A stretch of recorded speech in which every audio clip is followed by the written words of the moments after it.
खबर शामिल करते हैं लाहौर से जवेरिया शेख की इस रिपोर्ट में। पाकिस्तान इंजीनियरिंग काउंसिल के इलेक्शन बराए साल 2024-27 में इंजीनियर वसीम नजीर इनके पैनल की पोजीशन खासी मुस्तहकम। पाकिस्तान इंजीनियरिंग काउंसिल के इलेक्शन बराए साल 2024-27 में उम्मीदवार बराए चेयरमैन इंजीनियर वसीम नजीर और इनके पैनल की पोजीशन निहायत मुस्तहकम है। इलेक्शन कैंपेन के सिलसिले में इंजीनियर वसीम नजीर और इनका पैनल पाकिस्तान भर के तमाम छोटे बड़े शहरों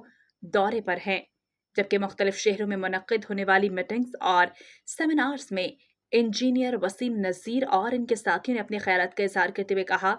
कि हम पाकिस्तान में इंजीनियरिंग के शोबे में जिद्दत और नई काविशों के साथ तरक्की के मौके फराहम करेंगे। इंजीनियरिंग के सेक्टर में रह जाने वाली कोताहियों को फौरी दूर करके रोजगार के बेहतरीन और म्यारी मौके फराहम करेंगे। उन्होंने कहा कि पाकिस्तान में हर साल लाखों इंजीनियर्स का इजाफा हो रहा है। Construction, electrical, mechanical, software, hardware और दीगर शुबाजात में यंग इंजीनियर्स की तादाद रोज बरोज बढ़ रही है, लेकिन किसी भी दौर में यंग इंजीनियर्स के लिए कोई मस्बत इकदाम नहीं किए गए, जिस काम से हर साल पाकिस्तान निहायत होनहार यंग इंजीनियर्स मुल्क छोड़कर दियारे गैर में रोजगार के लिए हिजरत कर रहे हैं। उन्होंने कहा कि हम आने वाले वक्तों में फौरी ऐसी पॉलिसियां और मंसूबे तरतीब देंगे ताकि इंजीनियर मुल्क में मौजूद रहकर अच्छा रोजगार कमा सके, बल्कि यूरोप, अमेरिका और मिडल ईस्ट से इंजीनियरिंग का काम पाकिस्तान में सरअंजाम दें, ताकि मुल्की ज़र मुबादला में इजाफा होने के साथ साथ यंग इंजीनियर्स को बाइज्जत और रोजगार कारोबार के मौके फराहम हों।